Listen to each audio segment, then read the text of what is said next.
Yes, your marketing sucks.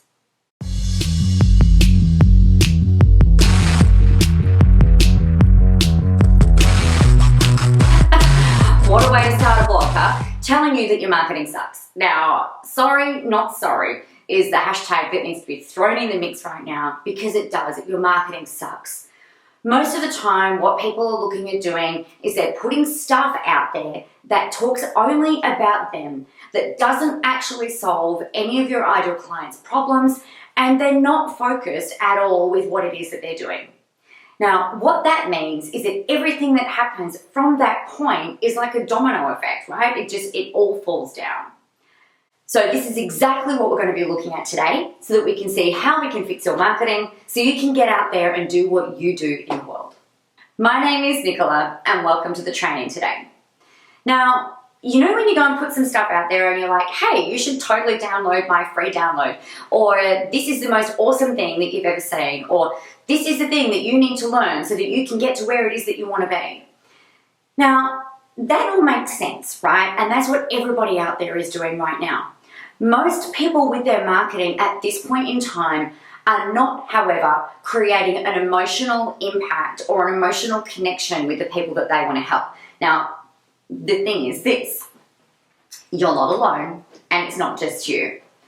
I know for me, when I started marketing when I was working for a bank, so I was working for one of the major banks in Australia, and I had to get people into events and I had to get more clients, and I was on a micro budget, right? I live in the middle of nowhere, and the bank didn't want to spend any kind of money on marketing, which is fine.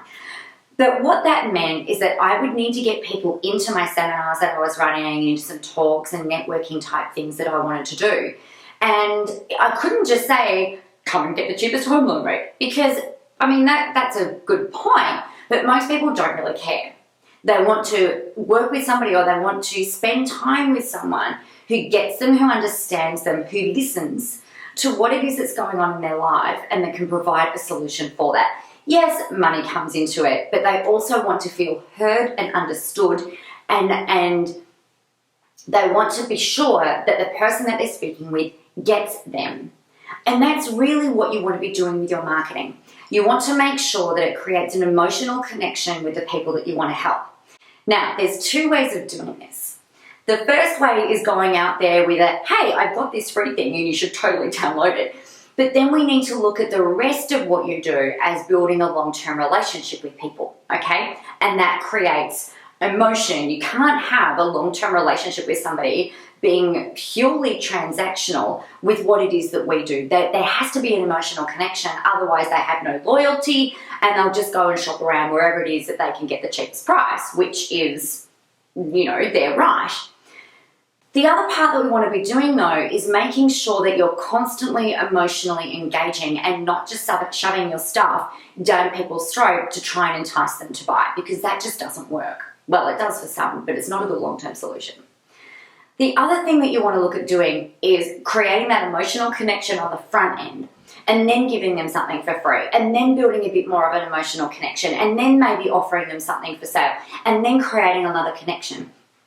This way, people move through that emotional type scale with you so that they're constantly re-engaging, and then maybe getting something from you and then re-engaging. This is the emotional wavelength, okay?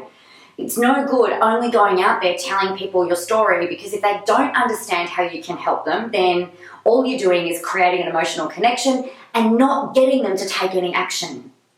They are not going to get the help just by feeling good. They need the help. They need to take action at some point, exactly the same as you do.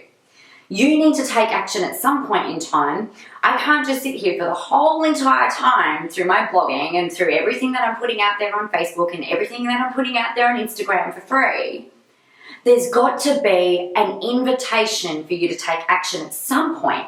Otherwise, all I'm doing is motivating and inspiring you, and you'll still be sitting on your ass on the couch not actually doing anything. Yep. We've got to get people taking action at the same time.